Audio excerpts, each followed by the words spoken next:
Intro chat with Merrill's live, digging deep where techs thrive. From the latest hacks to cool updates, join the ride, don't be late.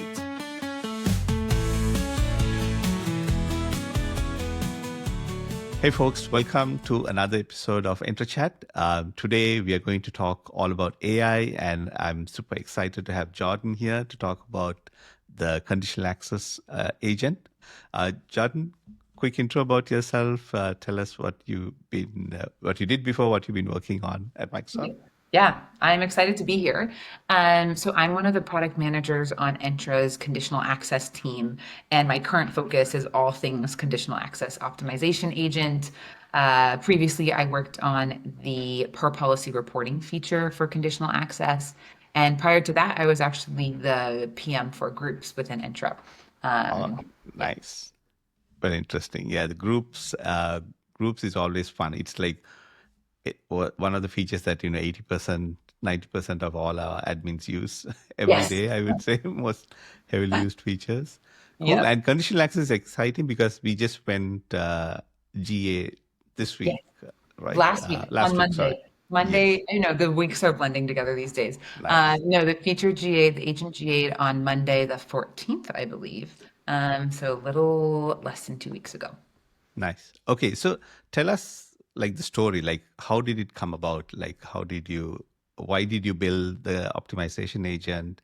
And like what's the backstory, the origin story for Yeah. So this first off, agent? I can't take full credit for the agent, right? There's a lot of PMs who worked on it. Yes. Lisa on my team was spearheading most of the CA agent, but the team essentially when the concept of agents was introduced and we decided it was something we wanted to explore for CA, we took a step back and we were like, what's all the customer feedback we've heard? What are the jobs to be done? And what are the challenges our customers have today? And there's a slew of challenges, right? There's the never-ending roadmap for CA. But one of the things we heard loud and clear was managing CA policies at scale is really difficult, and especially knowing and ensuring that your CA policies are properly protecting your users, your applications, your resources, is really hard to do. So today, customers might audit their CA policies once a year, semesterly if they're lucky. Oftentimes customers are paying external, companies to go and do this. And while that's a great start, there's human error. There's these long periods of time where these, security gaps could exist. And so this was kind of one of the problems that rose to the top of all the jobs to be done, right? Which is like, okay, how can we help customers ensure that their CA policies are giving them baseline coverage 24/7 and they're not leaving these security gaps on the table? So yeah, those were the discussions, and that was a job to be done we felt was echoed very clearly from customers, and we agreed was something that needed to be addressed. Nice. Yeah. So, like an interesting story, and I've shared this many times before, is I was helping one of my customers troubleshoot some CA policy. And then we figured out they were targeting these guests with the policy of doing MFA. But for some reason, someone had either deleted that group or something. And like it's been like that for a year. So they thought they had this strong policy that was enforcing MFA for guests. But for almost like 12 months, they didn't even know that it was not being applied. Great. So it was not MFA, it was sign-in frequency, right? And no one told them, and none of them were guests, so they didn't know that it was not working in the expected way. And the guests were happy because they never get signed out, Yeah, they were on unmanaged devices and they were signing in, and it just worked for them. And it took them like 12 months, and it was just we were troubleshooting something else, and we accidentally discovered like something like this had happened. Either someone had changed the dynamic query or something like that, and it was no longer targeting like any guests. Yeah, So and that's a perfect example, right? Like yeah, conditional access it doesn't operate in a silo. It operates with users and groups and applications and this entire evolving, functioning environment. And it's truly impossible for a human to keep up with all of that churn and change at small and big yes, companies alike. You can think about like you said, maybe you have a dynamic group, but it gets changed, or maybe at a glance, all of your policies apply to all users, and you're like, oh, this is great, but there's exclusions that are being updated constantly. So yeah, there's a million and one ways that a CA policy can go from great coverage to less than ideal coverage really quickly. Exactly. And it doesn't need to even be a change in the CA. It could be Yep, any one of the things, or it could be a change in the CA and you accidentally didn't realize you did this exactly. change, right? Yeah. Not an intentional one. Cool. Um, so how does this agent work? Like, what does it do uh, Yeah, when it runs? it's a loaded question. So the agent, again, the goal of the agent is to help you, maintain or improve your zero trust posture by addressing these gaps that are introduced by the churn in your organization. So specifically, the agent focuses on new applications and users in your organization. And once it's installed in your organization, it's going to constantly run and scan for those new users and apps. So it'll look in the past 24 hours what new objects were added to your environment. And then it's going to look at those objects and say, are they properly protected by CA? So it looks at like basically it's some of the policies that we've deemed as baseline policies for your zero trust posture. And it looks to see if those objects are covered by those policies. So that's like device compliance and device scenarios, MFA, of course, blocking legacy auth, blocking device code flow, and then if you have P2 risky users and sign-ins. So we've got this baseline set of policies, and the agent is just constantly checking to see if these new objects are properly protected by them. And then if they're not properly protected, it's going to give you one-click remediation to make sure they're protected. So that might be something like, hey, you have the right policy, but these users aren't in scope of it. Can you add them? Or same with an application, or can you add them to the group that the policy is using? Or it might be, oh, you don't have a device compliance policy at all. Here's a report only mode policy to, monitor the impact before we eventually suggest that you turn it on. So it's meant to be that like constantly running, we're evolving it into what we're calling a digital colleague. So it's meant to be this thing that's constantly monitoring for you and addressing these gaps as quickly as possible. There's other functionality too, like it also looks to see if we can consolidate your policies. So we know it's really hard to manage, 50, 60, 70, 100 sometimes policies. And customers have told us if there's ever a way that we can consolidate policies without impacting end users, without impacting our security posture, we want to do so. So every time it runs, it looks at all of your policies and it looks to see if there's high confidence ways that we can merge them. So, and again, this would always ensure that your zero trust posture is remaining the same or improving, but helping you have one less thing to manage. So those are some of the functionalities that it currently does. And again, like that one-click remediation is huge. It gives you all the details about what it's finding, and it tells you to simply add these users. You can review it. You can come back later. Today, does it do anything autonomously, like make changes to CA policies? Yes. So it won't change any enabled policies. That was feedback we got loud and clear. Like customers need to Right. build their trust with the agent. The Yes, one thing it yeah. does do We all autonomously. new to agents, right? Exactly. Like Yeah. handing over control of CA Yeah, is a exactly. big We're all step. learning. Like Yeah. customers will ask us about SCUs and how they work, and it's like we're learning along with them, which is a great experience. And I think that's Yes. what's in contributing to the feature adapting so rapidly. But back to the autonomous nature. So the one thing that the agent will do is create report only mode policies autonomously. So like I was just saying, if we see that you don't have a policy to add users or applications to, the agent will go create that report only mode policy on its own. The reason we made this decision was because report only policies don't have impact, right? Like they're not Yes. impacting your end users. But we still got feedback from especially like financial customers that they have legal processes that they have to follow when they're making Right. any kind of change. So we Yes. actually add or are adding, I think it goes live on Friday, a setting to the agent where you can turn that functionality off. So when you enable the agent for the first time, it will ask you, do you want the agent creating report only policies? If you say no, we'll just recommend that you create it instead of the agent doing it itself. So that way customers can plug it into their change management system, review as needed. And I think that will unblock a lot of customers from initially testing and seeing what kind of recommendations. And then of course you can always turn it on later if needed. Yes. Yeah. Like the processors with like AI and agents coming in. Like I used to work in a telco, which used to be a government org before, and there's a lot of paperwork you need to do to just even toggle. Like I remember working on a change for like 3 months, getting it approved, reviewed. The final change was just like two toggles we had to switch off in Right. Entra and hit save. That was all. But going through all the steps, like you had to review with so many people, understand the impact, have a testing team, like do all of that before we can make the change. So it's a big step to go to having agents doing the change on their own. But I think it's a shift, right? Like when cloud first came, before, like when we were in IT, we would do deployments on-prem. We would have all these checks that we did, because if something went down, the IT team that did it was responsible, because we just got the software from Microsoft, right? And we install it on our servers. So there was a lot the IT team was responsible for. Right. Then when things went to the cloud, when I was like introducing some of the cloud changes, the app managers and the security review teams were like, oh, but I want to know every time Microsoft deploys a new update to Entra, right? And I want to approve it before Microsoft deploys it to our tenant. And so we had to slowly teach people that, no, you don't have that much control. It's rolled out. You don't even know the time that it's being rolled out, Right. but you do get updates in Message Center saying when it's going to change. So that was a shift that IT orgs and like everyone had to, move as we move to the cloud, lose a little bit of that control, but it also made it Microsoft's responsibility for updates Exactly. to, Entra, SharePoint, Teams. Yeah.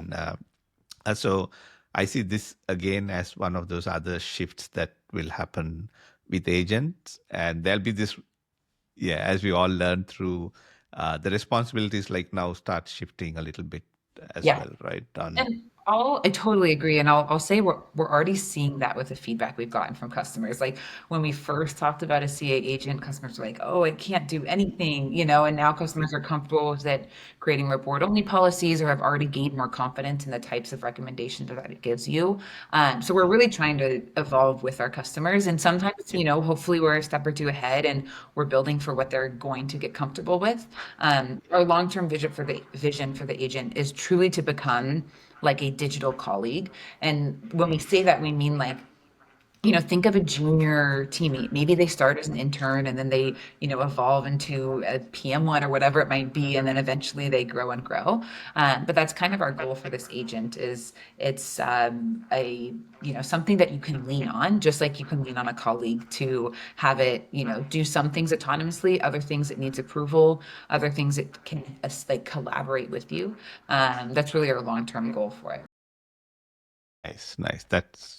That's a neat vision of where you want to get it to. We're working towards it for sure. And like you said, everyone is on their own journey with understanding agents. So trying to work with our customers too to meet the different needs of their industry and their comfortability. Nice. So if I want to deploy the agent, what are the steps that I would take Yeah. as an admin It's to try it out? And Yeah, it's pretty simple. I mean, the obvious prereqs are you need to have the right licenses for conditional access, and then you also have to have SCUs, which is how we're charging for Copilot features. The agent is very efficient with what's SCUs. SCUs, like, just for people who have not heard of Yes, it before? secure compute units. I believe it is the way that we're charging for Copilot, Right. security So Copilot. this is not a licensed product like the rest of the Correct. Entra side of things, right? So it's Correct. it's a So it basically consumes SCUs available on your tenant upon every time that the agent runs. So you're being charged on a per run basis sort of thing. And if you don't have SCUs in your tenant when it's scheduled to run, we'll just skip that run and check again the next time it's ready to run. But essentially, if you're testing it out for the very first time, we recommend having two SCUs available. On average, it requires less than one SCU every run. So again, we've done a lot of optimization there to make sure that it's not charging you at the wazoo. But so make sure your tenant, your license for conditional access, you have two SCUs available and provisioned in your tenant. And then you'll just go to Entra, you can go to the agent's page, or you can go to the conditional access overview and you'll see an entry point to the agent. And you just need to click, install agent. You need to be a security admin or global admin to install it, and then it's going to run in the context of that user. So that's something Okay. we're going to evolve over time so agents can have their own identities, but for now it'll run in the context of the user that installed it. Installing is super simple. It clicks a button, you can read some information, and then you can kick it off.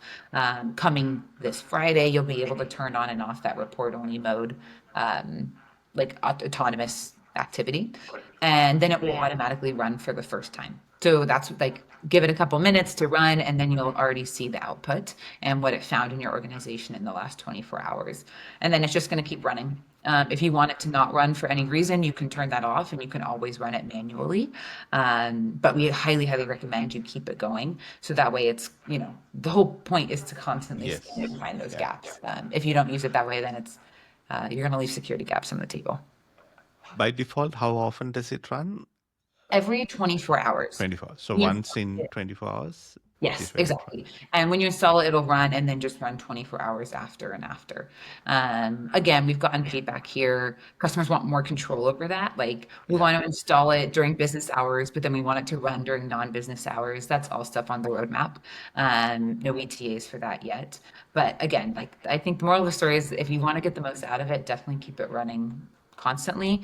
If you have reasons that you can't, it's still useful to manually run it whenever you're interested in looking at your tenant and how it's doing. So you can just go to the portal and say you want to just run it like a Once you one-off install run. it, you can turn off those 24-hour runs if you want to, and then you can just click. There's literally a run agent button. So you might even want to do that if it's running every 24 hours, but you know that it ran at 6 a.m., something big happened in your tenant at noon or something like that, you could run it then as well. The goal, again, like when I talk about evolving to a digital colleague, like the goal is that you can kind of call upon the agent as needed, just like you could, you can like Yes. be a coworker midday and you're like, oh, Yeah. I need Yeah. this, I need that. Like, Yes. we're working towards adding functionality so that way it's beneficial for you to, ping it when you need. And when it runs, how do I know that if it found something I, as the admin started, it's running, it finds something maybe, 3, 4 weeks later that, like the example that I gave, right? Like suddenly we deleted the group or, we're not targeting the users. How would it let me know? So there's a few different places that it's going to notify you in the admin center. So right now it would require you to go to the admin center. You can go to the agent's like dashboard, if you will, and you can look directly, which is where you're going to get the most rich information. We're going to summarize all of the findings in one spot, right? For that. We also have a high level summary on the conditional access overview page, which will take you to the admin or to the agent UX, sorry. So if you're familiar, like if you're, managing CA policies and you're in that space already, we'll also show you directly in the policy list if there's a agent recommendation related to a Okay. specific policy. So we're trying to kind of get you where you already are. Right. Definitely probably a habit to build of checking the agent UX. Um, Also, we've heard feedback and we're exploring ways to integrate with like Teams and email notification. But we know that's a fine line because we also know that Yes. people Yeah. are getting emails and Teams messages all day long. So Yes. that'll be something we're exploring, is how we want to integrate and what are the important Yeah. notifications to send with those Yeah, it modalities. sounds like a good idea about, oh, let me know as soon as something goes wrong. But then Right. once you have a lot of these agents running and they're all pinging you saying Exactly. I mean, that you right now need my to. like Teams notification has like 9 plus, which probably means like 20 plus Yes. messages. And I can only imagine like customers that have that same pain point. So yeah, that's always an interesting balance and hopefully we find the right one. But that's, something on the roadmap.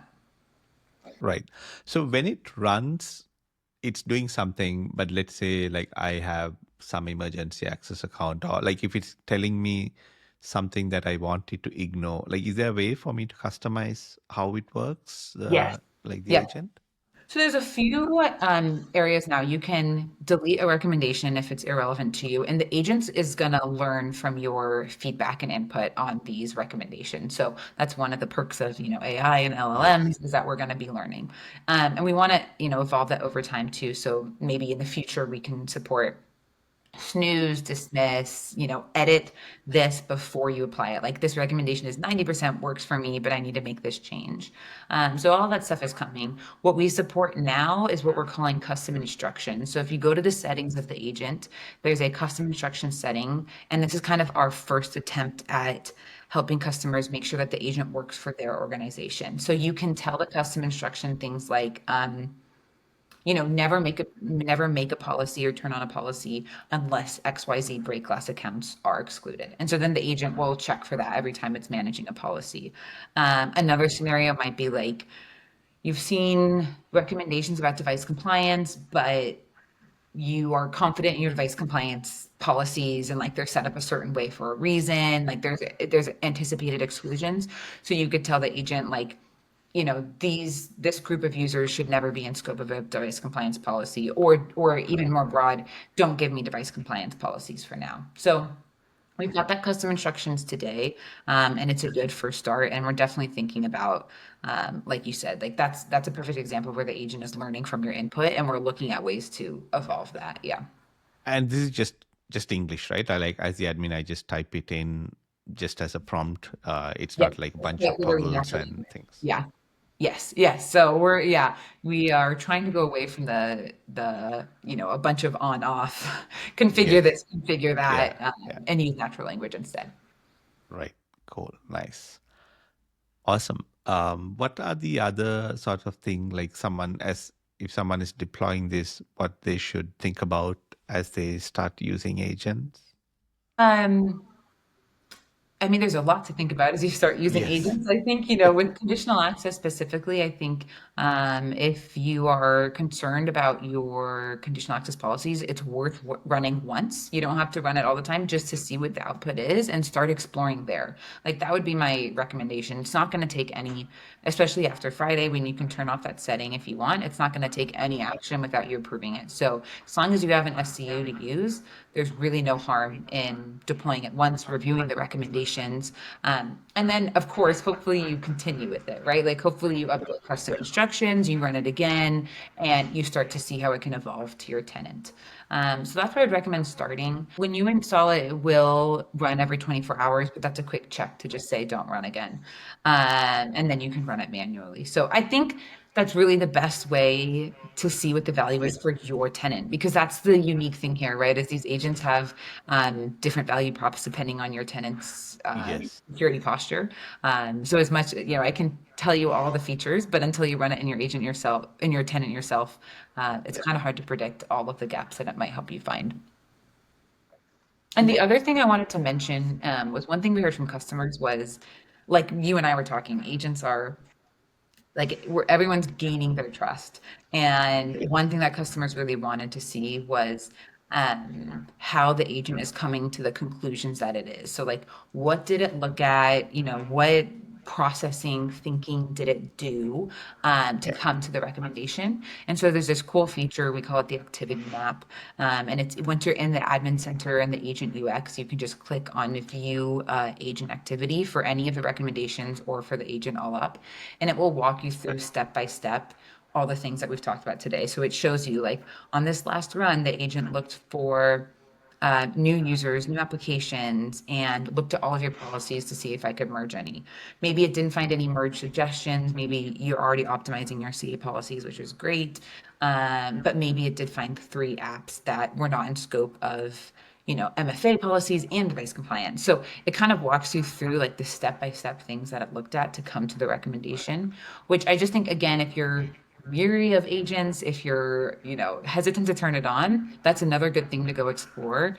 And hopefully that helps you see that it's making logical decisions and it's not just, off in la la land. Nice. Nice.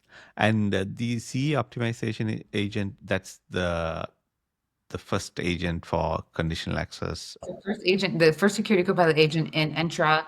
I think there are some more. I know there are some more coming. But yeah, the CA agent has really like led the way there, and we've seen a lot of positive feedback. We, like you and I were talking about, we announced GA last week, and the feedback has been, folks are excited to try it. We've seen usage hike up quite a bit, so it's been fun to see. And I think the other cool thing from like a PM perspective is we've never moved this fast on a product ever. Yes. And like the things that are like just because we shipped it to GA doesn't mean really anything because it's just going to evolve and evolve. Like internally, all of our processes to make sure docs are updated. The support team is ready to support you. Like they're getting so sick of me because I'm pinging them constantly. We're adding this, we're doing that. So again, like even the folks who have tested it out, maybe have questions or feedback, I encourage you to like pay attention to the news and the feature itself because it's moving quickly. Nice. How do you go about adding new, like how do you decide, oh, this will be a good thing that the agent can do? Yeah, I mean, we've been lucky to have customers work really closely with us throughout this whole process. So most of it has been strongly influenced by customer feedback. Of course, we like take a step back sometime and look at the broader concepts, what are the new jobs to be done to address? But I think a lot of how we've been influenced so far is like the perfect example of the setting that's coming up. That might seem simple, but I think that's going to unblock a whole slew of customers from testing this. Um, so we've been, trying to adapt to customer feedback as much as possible. Another thing that's coming in the pipeline, which was purely based on the customer feedback, was integration with ServiceNow. So like we were talking about, not only do customers have like intense change management processes that we have to make sure the agent doesn't autonomously skip over, but even if the agent is suggesting things, it could take customers weeks to accept those Right. recommendations because they have to go through ServiceNow tickets and all of that stuff. So we're building that integration directly into the agent. So when the agent wants to make a recommendation and when you accept it, the agent can fill out the right forms, like you were saying that you used to have to do, and like plug that into ServiceNow.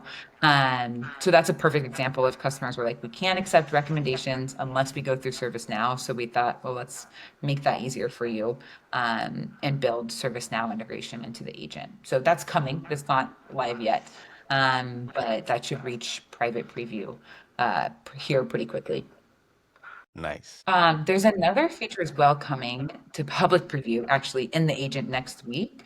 And this one is what we're calling phased rollout. And this is along the same lines of customers told us, like, you can give us a recommendation to turn on a policy, but that's oversimplifying the whole scenario. And like I'm sure Meryl, you've heard this from your customers all the time, Yes. Yeah. right? Like turning on a CA policy, like when you look at the product, it's just as simple as turning on a button, but in reality, it requires weeks of testing and Yes. no one ever just turns it on. They have to slowly deploy it, that sort of thing. So that's another functionality that's coming to public preview next week in the agent, where when the agent suggests turning on a policy, it's actually going to give you a plan to gradually roll it out with that Nice. policy. And this is where the LLM comes and does all of this, intelligent thinking. It looks at your groups and your users and the impact the policy would have and comes up with like how to roll it out in a way that starts with low impact, small cohorts and grows into broader Nice. scenarios. So just like any kind of ring-based deployment. And so then once you can review it, you can edit the phase rollout plan. And then once you're aligned with the agent on the plan, you can click start and the agent will like gradually turn on that policy for you, which essentially it will help you with things like reviewing the impact of any individual stage. It will automatically stop if the agent is going to be blocked. Like if the agent is going to cause sign-ins to fail, it will automatically Yeah. stop, notify you. Nice. So yeah, that's like another prime example of customers told us the agent is helpful, but it could be more helpful. And this is coming 3 weeks after GA. So that's kind of the pace that we're moving as well. Nice. Amazing. Yeah. Like every customer I worked with, even when I did like a standard thing, like an MFA deployment, like you don't turn on MFA for all Exactly. 100% of users on day one, because you tell users to register for MFA because you don't want them locked out when you do turn it on. But not everyone reads the instructions, right? So you have some people who have done it, some who haven't. And we spend a lot of time as admins in orgs when you roll out MFA, finding out who has set up MFA before and targeting only them for the first few waves. and then getting all the laggards right at the end who haven't Exactly. Yeah. set up, That you would sort be of that would be give them me. I'd be the one who doesn't read who and then gives ignores all the emails exactly. from IT. Yes, yeah. And SAP hates me because I Yes, never yeah. finish it. So that would be because it takes a lot of time for admins. And I think that's one of the things that I'm really excited about all these different agents. They take out the time we would spend on all these other things like finding out the groups and targeting the groups and even like sending out comms and other things later on, because the whole thing with IT is we don't want to cause like an outage, right? Like having people raise, when I say outage, like having a bunch of support tickets coming through, we don't want to disrupt people and cause issues. So we try as much as possible to avoid that.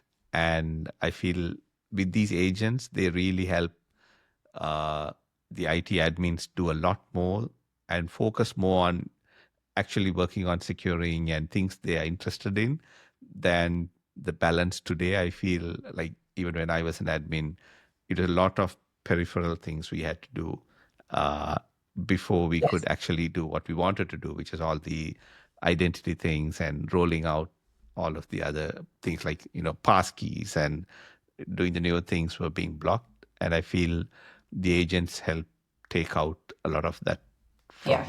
from our day-to-day work.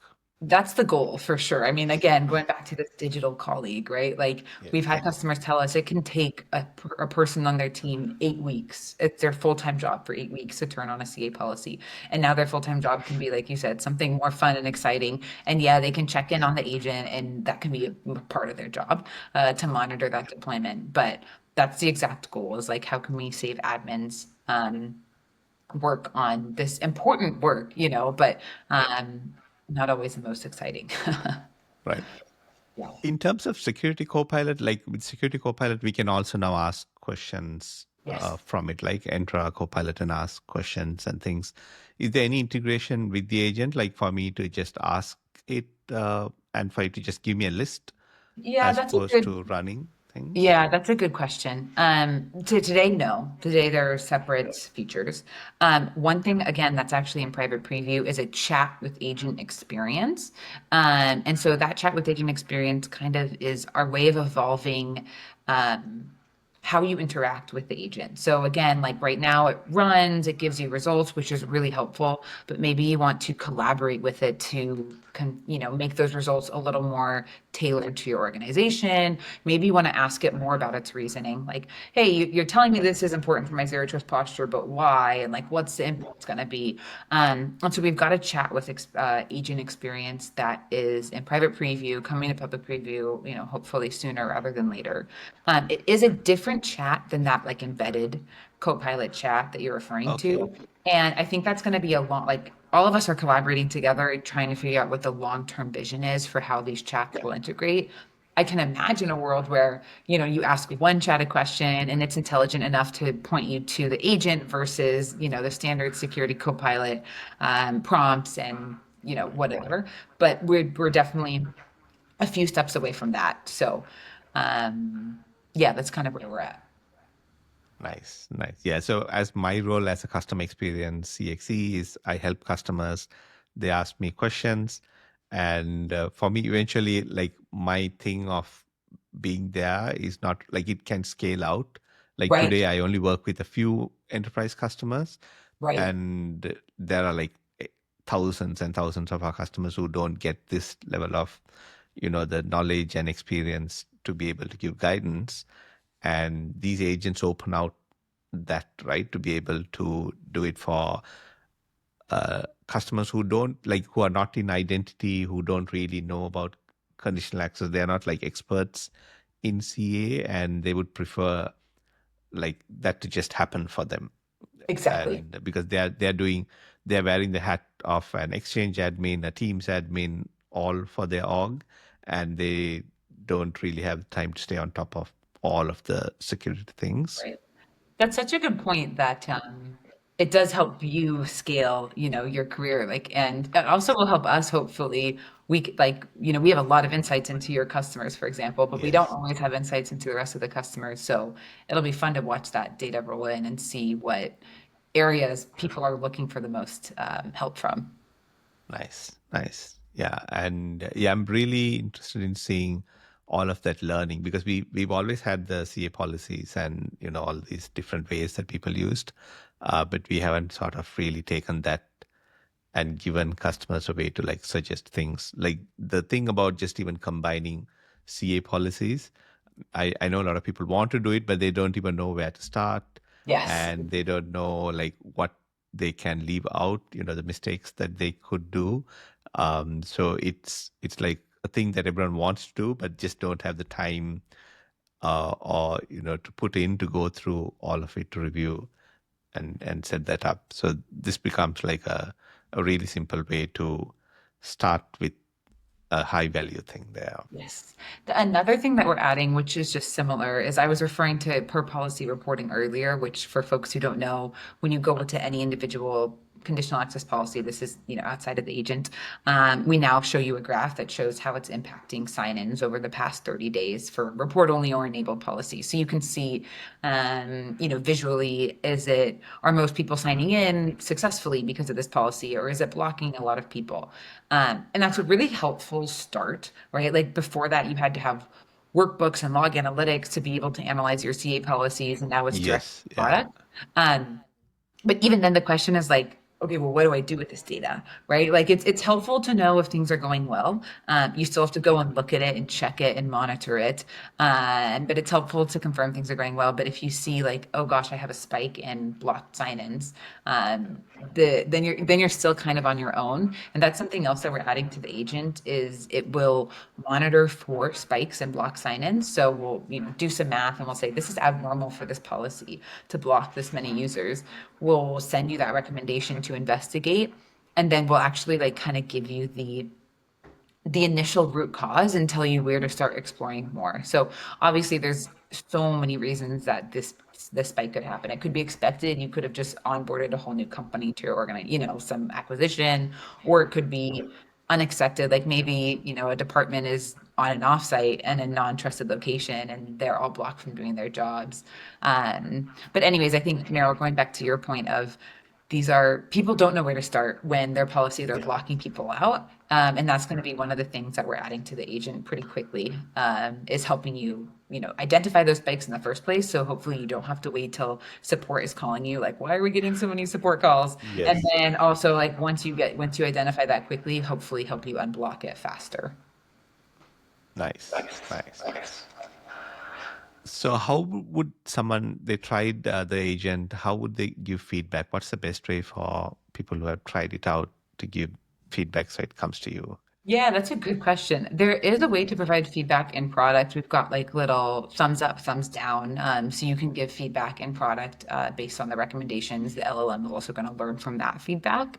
But outside of that, we're monitoring all of the standard forums. So, if support cases are open, we're also monitoring feedback through, our sales team, you guys. We're looking on the blog post for comments and that sort of stuff. But outside of that, I would say lean on the in product feedback as much as possible. That's where we're tracking. And I think it's probably the easiest way for customers to give us feedback. That where it comes back to you directly, right? Where on what they found out, because I think that's going to be, as it's really new, a good way to get feedback on how people are using it and understanding the recommendations and so on. Yeah. And if folks have, CSAMs and like, their own account teams and whatnot, those are good forums as well. Because the agent is new, it's growing quickly, but it doesn't have the kind of usage that like our, standard products have naturally. So it is a little bit like less stuff gets lost in the shuffle today. So hopefully not for long, it's continuing to grow. But any forum that you see fit, we are actively looking for this feedback. And like I've said, we're moving so fast that the feedback is very much welcome.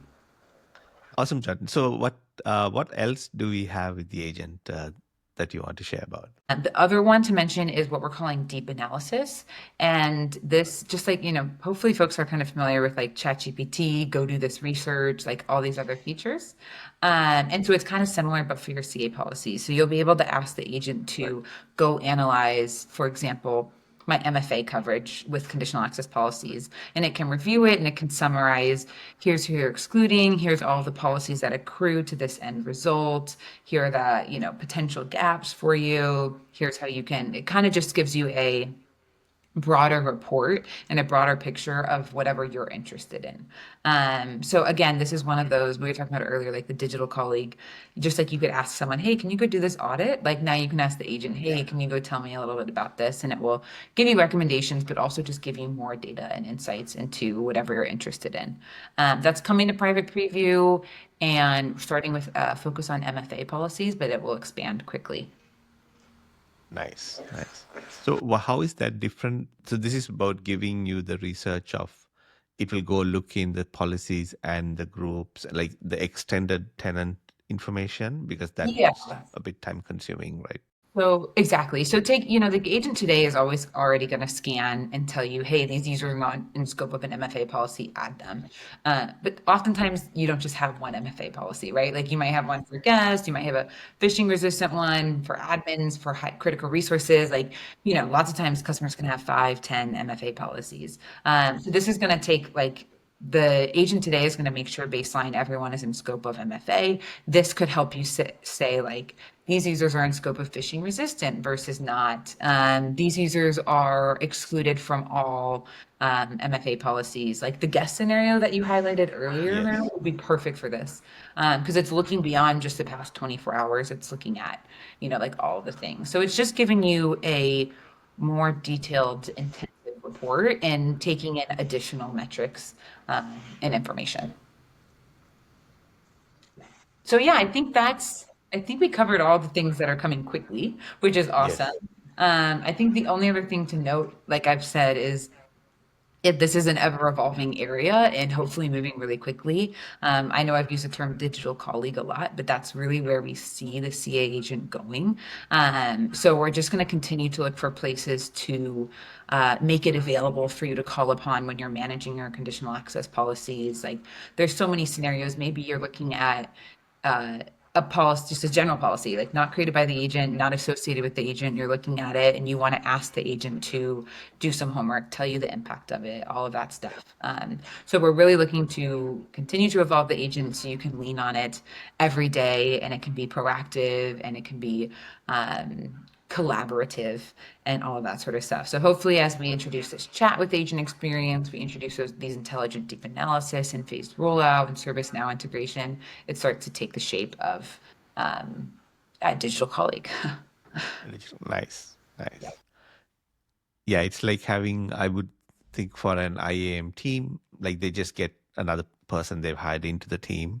Yes. And that person is like continuously going and checking everything, doing the daily things. Like the conditional access agent is one of all the other agents that will be there in Entra that are Yes. coming, because there's the whole security copilot, which has the general, the Gen AI sort of questions and answer about your tenant, about the config, or even I think to learn about Entra features, and the agents now are actually going and doing the things. Yes, exactly. And that's a really good point too. The CA agent is just the beginning, for the CA agent, we're evolving it, but also for agents in Entra. So definitely worthwhile to keep your eyes out. And these agent teams are all working together to make sure that they all, work well together and give you that like end-to-end story of having that additional teammate. Cool. Awesome. So thanks a lot, Jordan, for joining in. For people, like what are the action items you would tell people to do? Like, after listening to the podcast, they are interested in Security Copilot. Like, what should they do next? Yes. Well, I think we talked about this a little bit earlier, but grab an SCU, install the agent, run it, and check it out. I would just say like that's really how you're going to see the value of it. It's not costly to run it once, and check it out, and then you can really make the decision for your tenant on where the value lies for you. And there's also a lot of public documentation out there. I think Meryl, you said we could add some of this stuff. Yes, So yeah, I'll link to how you can get started. perfect. Uh, Yeah. and the story is that it's rapidly evolving. So what you see today is not what will be there Yes. in 3 months, 6 months, Exactly. or when we Yeah. hit Three Ignite weeks next year. even. Yeah. Yeah. Yes. I mean, that would be another call to action. That's a good thing to highlight. Is try and pay attention to all the places that we're announcing these things. Like we're trying to get the word out on LinkedIn, Twitter/X, whatever you want to call it. Like all of our normal forums that we use to communicate. So we'll, if it's not working for you today, keep an eye out because I promise, stuff is coming. Yes, and how they can keep track on the Entra. Obviously, I do the Entra newsletter, which will have Yes, I was going to say all that. these things because this is a rapidly evolving part of like the agentic experience and what we're doing. Like you just mentioned so much of what you are I working know. on that's going to come through. So yes, super, super excited for that. Yeah. Yeah. And we will try and spread the word as much as possible about all these enhancements as well. Like we're looking to see how we can, highlight them in product so that way you don't have to go to these different places. So yeah, just, keep your eyes and ears open. Nice. Perfect. Thank you so much, Jordan, for coming on. This is going to be the first of many agent Yay. talks that we would have. So you set a high bar. I think we'll look back a few years later and go like, yeah, the pace of change and Yeah. what we're doing. It's like a new way of working for everyone. Like the move from on-prem to the cloud.